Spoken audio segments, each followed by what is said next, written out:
Hello বন্ধুরা, আশা করছি তোমরা ভালো আছো।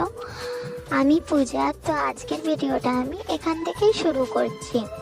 তো আজ হলো লোকনাথ উৎসব।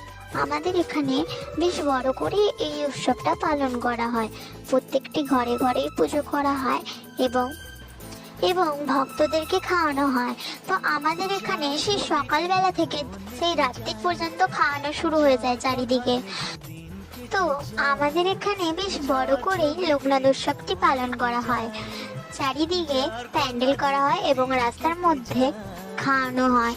তো এই যে প্যান্ডেলটা তোমরা লক্ষ্য করছো যাবার সময়, এখানেও বিশাল বড় করে পুজো করা হয় এবং খাওয়ানো হয়।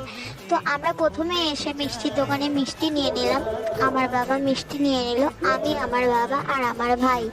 আমরা আজ এক নিমন্ত্রণ বাড়ি যাচ্ছি। আমাদেরও লোকনাথ উৎসবের নিমন্ত্রণ ছিল। তা আমরা যে বাড়িতে যাচ্ছি সে বাড়িতেও খাওয়ানো হয়। দুপুরের সময় আমাদের নিমন্ত্রণ ছিল, দুপুরবেলা। তো আমি, আমার বাবা আর ভাই যাচ্ছি। তো তোমাদেরকে দেখাবো, বাবা লোকনাথের দর্শন করাবো তোমাদেরকে। জানি না তোমাদের ওখানে পুজো হয় কি না, তোমরা আমাকে কমেন্টে জানিও, তাহলে আমি জানতে পারবো কোথায় কিরকম পুজো হয়। তো আমাদের এখানে এই পুজোর বেশ ভালোই নাম আছে।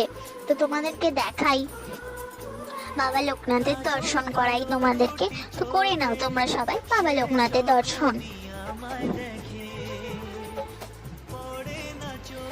তারপরে দরজার বাইরে বেরিয়ে দেখি একটা অ্যাকোরিয়াম রাখা আছে, আর অ্যাকোরিয়ামের মধ্যে এত সুন্দর সুন্দর মাছ ছিল কালারিং এর। আমি ভাইকে দেখাচ্ছি, দেখ তো ভাই, পিঙ্ক কালারের মাছটা কত সুন্দর। মাছটা দেখে ভাই বললো খুব সুন্দর। তারপরে আমরা যাই ছাদের উপরে, দুতলায়। তিনতলায় খাওয়ানো হচ্ছে, আমরা দুতলায় দাঁড়িয়েছিলাম কারণ উপরে ভিড় ছিল বলে আমাদেরকে নিচে অপেক্ষা করতে বলেছিল। তারপরে আমি আর আমার ভাই ব্যালকনিতে দাঁড়িয়েছিলাম। তো ব্যালকনিতে দাঁড়িয়ে হঠাৎ করে নজর পড়লো পাশে একটা বাড়িতে। ওই বাড়িটায় গাছের বলে চাষ করা হয়, চারা গাছে। তো উনি সূর্যমুখী ফুল চাষ করেছে। তো ফুলগুলো আমি দেখছিলাম, এত সুন্দর দেখতে, বড় বড়, আর এত ভালো লাগছে কি বলবো। তারপরে আমরা উপরে উঠে আসি খাওয়া দাওয়া করতে। তারপরে আর ক্লিপ আমার নেওয়া হয়নি। যেটুকু ক্লিপ শেয়ার করলাম, আশা করি তোমাদের ভালো লেগেছে।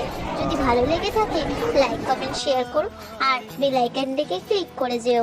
এরকম ভিডিও যদি দেখতে চাও তাহলে আমার পাশে থেকো।